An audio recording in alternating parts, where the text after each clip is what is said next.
voy a intentar resumir todo lo que se ha dicho, que ha sido mucho, en algunas de las frases que nuestros contertulios pues, nos han compartido. La visibilidad de la sostenibilidad debemos conseguir que se amplíe. La sostenibilidad engloba a empresas, asociaciones y otras entidades. Se puede ser competitivo cuando trabajamos en triple impacto. Se puede conseguir hacer del mundo un sitio mejor a nivel económico, a nivel social y también a nivel medioambiental. La importancia del propósito, que es lo que hace tirar del carro. La sostenibilidad se ha convertido en un eje de las empresas, pero sí de parte de ellas. Se ha avanzado como nunca en los últimos 5 años, quizás también con el punto de inflexión de la pandemia.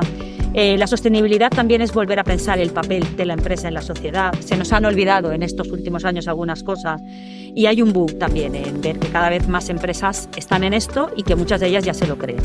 También tenemos que tener en cuenta la sostenibilidad desde el punto de vista o desde el marco más ético.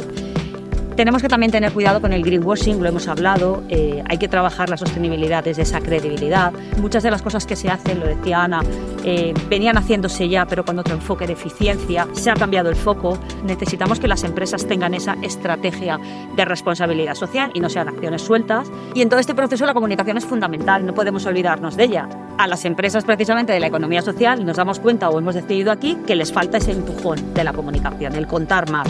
Es necesario además alinear esa sostenibilidad y empresas, precisamente en el tema de la comunicación, y precisamente en este aspecto de comunicación y responsabilidad social ha habido un enfoque bastante erróneo. Hay que dejar o dar cuentas o ser transparentes casi desde el principio. En ese ámbito de comunicar tenemos que elegir muy bien qué vamos a comunicar para no saturar a los medios. Sostenibilidad debe ser esa herramienta para mejorar la sociedad. Y acabo con una frase que me ha gustado mucho, que yo creo que nos ha gustado mucho a todos, que no es tan importante en esto de la comunicación hacer ruido, sino hacer música, incluidos con sus silencios. Así que después de todo este desayuno y este coloquio, sí a más comunicación en responsabilidad social, pero haciendo música. Gracias a todos.